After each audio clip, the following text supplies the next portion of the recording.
শিরিন, শিরিন।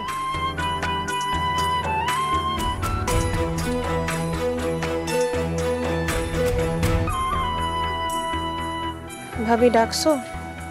কয়টা বাজে? এখনো রান্না কেন বসানো হয় নাই? আর উঠানে যে এত ময়লা টয়লা পড়ে রয়েছে এগুলো ঝাড়ু দেওয়া হয় নাই কেন? আর কলপারে যে এতগুলো কাপড় চোপড় হাড়ি পাতিল পড়ে রয়েছে এগুলো ধুবো কে? আয় তুই কই ছিলি এতক্ষণ? ভাবি ঘরে একটু কাজ করতেছিলাম। ঘরের কাম করতেছে সে? ঘরের কাম করতে এতক্ষণ লাগে? বাকি কাজ কখন করবি? খালি কাজে ফাঁকিবাজি না? একটা কথা মন দিয়া শুনারা, যদি বাড়ি ঘরের কাজ ঠিকঠাক মতো করতে না পারোস তাহলে কিন্তু তোর খবর আছে। এখন যা রান্না বসা, যা।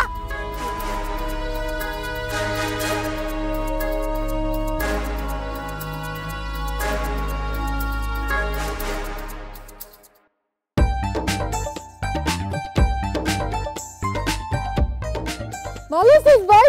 কতদিন পরে তোরা দেখলাম। আমি তো ভালো আছি আপা, তুমি কেমন আছো সেটা বলো। আমি ভালো আছি। শালা বাবু কেমন আছো? আমগো কথা মনে আছে তাইলে?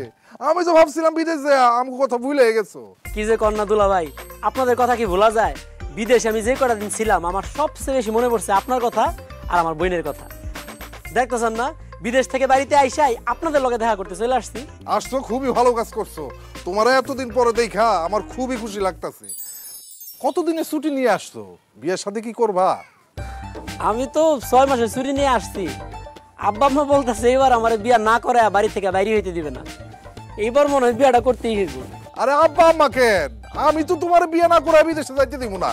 তা পাত্রী থেকে কিছু দেখছো? কি যে কম দুলা ভাই, আমার নিজের বিয়ার জন্য কি আমি নিজে পাত্রী দেখবো? আপনি আছেন, আমার আপা আছে, আপনারা মিলা জিলা আমার জন্য পাত্রী দেখবেন। তুমি কোনো চিন্তা করো না শালা বাবু, আমি তোমার দুলাভাই বাইচা আছি, তোমার লাইগা মাইয়া আমি নিজেই দেখব, ঠিক আছে? তা এখন তুমি বলো তোমার কেমন মেয়ে পছন্দ? আরে দুলা ভাই, আপনি বুঝেন না আপনার শ্যালকের কেমন মেয়ে পছন্দ দিতে পারে? আপনার বোন দিয়ে বিয়া দিচ্ছেন আপনার কাছে। শুনেন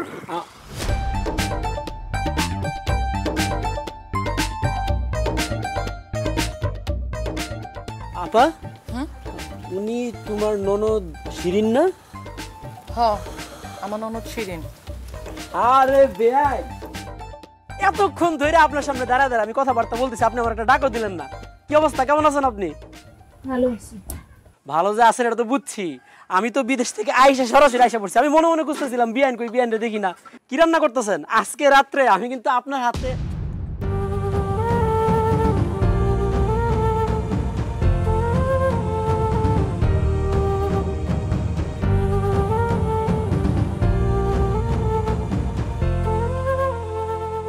আপা, তোমার ননদ কি আমারে চিনতে পারলো না?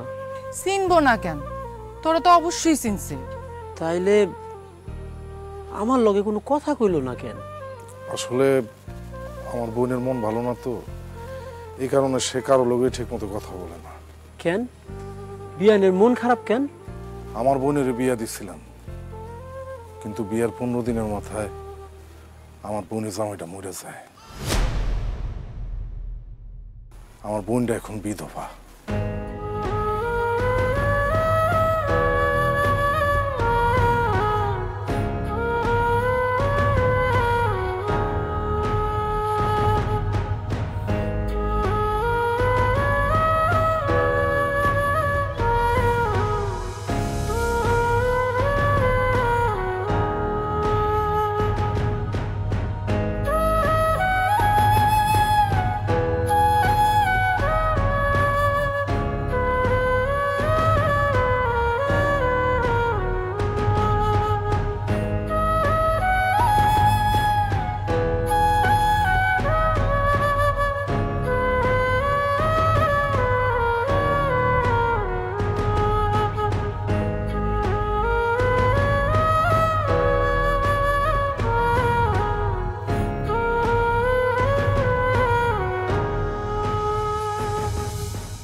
আরে বিয়ান, আপনি শুধু শুধু এত কষ্ট করতেছেন।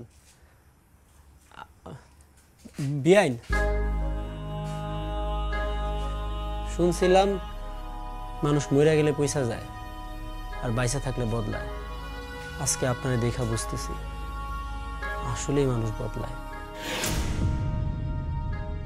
মানে আপনার মনে আছে নাকি জানি না, আমার কিন্তু স্পষ্ট মনে আছে। আপা দুলাভাইয়ের যখন বিয়া হইল, আপনি আমার লগে কত দুষ্টামি করছেন, মজা করছেন, আমার গায়ে রং দিছেন, শরবতের লগে মরিচের গুঁড়া মিশায় আমারে খাওয়াইছেন। আপার বিয়ার পরেও তো যতবার আপনাদের বাড়িতে আসছি, আপনি কত দুষ্টামি ফাইজলামি করছেন আমার সাথে। আমার সাথে নিয়ে পুরা গ্রামটা ঘুরে ঘুরে আপনি দেখাইছেন। সেই চঞ্চল মিষ্টি হাসি খুশি মাইয়াডা এরকম চুপচাপ শান্ত হয়ে গেল কেমনে? সবই নিয়তি, প্রকৃতির খেলা। মানুষ চুপ হইতে চায় না, শান্ত হইতে চায় না, হাসি খুশি ছেড়ে দিতে চায় না, কিন্তু পরিবেশ পরিস্থিতি আর সময় মানুষের সুখ কেড়ে নেয়, চুপ থাকতে বাধ্য করে, মানুষের আনন্দ কেড়ে নেয়, মুখের হাসি কেড়ে নেয়। বেআইন, আমি যখন বিদেশে ছিলাম আপনার কথা কিন্তু মাঝে মধ্যে আমার মনে পড়তো। দেশে আইসা আপনার এই অবস্থায় দেখবো, এটা আমি কল্পনাতেও কোনোদিন ভাবতে পারি নাই। আমি তো ভাবছিলাম দেশে আইসা দেখবো আপনার স্বামী সন্তান নিয়ে সুখে জীবনযাপন করতেছেন। সুখ, সুখ তো বড় কঠিন জিনিস। সুখ কপালে থাকা লাগে, আমার তো কপাল পোড়া। আমি সুখী হই কেমনে কোন? আপনার স্বামী মারা গেল কেমনে? অ্যাক্সিডেন্টে। উনি অ্যাক্সিডেন্টটা করলো কেমনে? আর কিছু জানতে চাই না। অনেক কষ্টে বুকের ভিতরে আগুনটা দাবায় রাখছি। সেই কথাগুলো আপনারা বলতে গেলে ওই আগুন আরো দাউ দাউ করে উঠবো। আমার ভেতরটা এমনি পোড়া, বুঝা চাইব।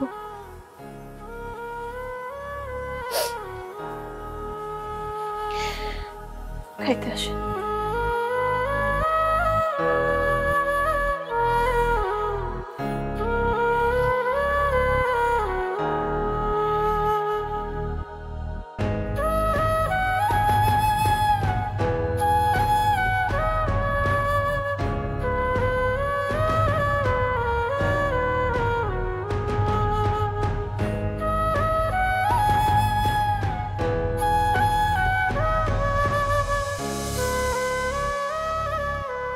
কি ব্যাপার রাশেদ, খাবার সামনে রেখে বসে আছো?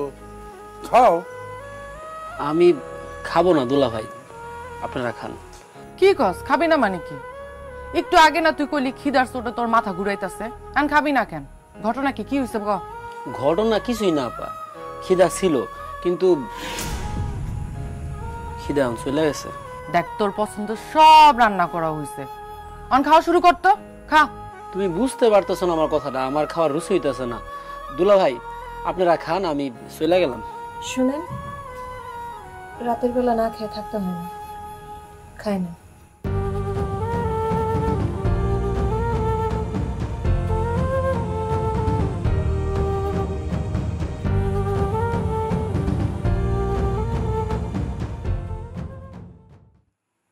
বাহ আপা, রান্না তো অনেক মজা হয়েছে। এত মজা করে তুমি রান্ধন কবে থেকে শিখলা? রান্নাটা তোমার আপা করে নাই, এই রান্নাগুলা করছে শিরিন। বাহ মাশাআল্লাহ, বেআইন আপনার হাতে কিন্তু জাদু আছে। আমি যে এত বছর যে বিদেশে থাকি, কত বড় বড় রেস্টুরেন্টে যে আমি খাইছি, বিশ্বাস করেন এত মজার রান্ধন, এত মজার খাবার আমি আর কোথাও খাই নাই। আপনি ভাত টাত বাড়ায় রাঁধছেন তো, আমি কইলাম আজকা ভালো মতো খাইয়া পেট ভরে খাইয়া একদম ভাত টান ফেলাই দিব। হইছে হইছে, এত প্রশংসা করার কিচ্ছু নাই। পড়াল আবার মানুষের দাম বাইরা যাবো। আন তুই খা তো। বেআইন আপনি দাঁড়া রইলেন কেন? আপনি খাবেন না? আপনারা খাই নেন, আমি পরে খাবো। এইটা কেমন কথা বেআইন? আমরা তিনজন মানুষ এনে বসে খাইতেছি আর আপনি একলা এনে খাড়ায় থাকবেন, এটা তো ভালো দেখায় না। আপনি বসেন তো বসেন, আপনি এখনই আমগুলোকে বসে খাইবেন। ও কইতাছে না ও পরে খাইবো, তুই খা তো। হ্যাঁ, আমি পরে খাবো, আপনারা খাই নেন। এই কথা বললে তো হবে না বেআইন। আমি বুঝছি, আমি আপনার খাবার নিজের হাতে বাইরে দিতেছি, আপনি এখন এই মুহূর্তে বসে আমাদের সবার সাথে খাবেন। আরে সবাই পরিবারের মানুষজন একসাথে বসে খাবে, এটা নিয়ে যে এত কথার কি আছে আমি এটা বুঝতেই পারতেছি না। দেখি খাবার টাবার আমি বাইরে দিতেছি। কি আসছো আপনি এখনো দাঁড়ায় রইলেন? আপনি বসেন, বসেন বলতেছি, বসেন। ধরেন, আপনি ধরেন, বসেন না কেন? শিরেন রাশেদ যেহেতু এত ঘুরে কইতাছে তুই বয় আমগুলোকে খা।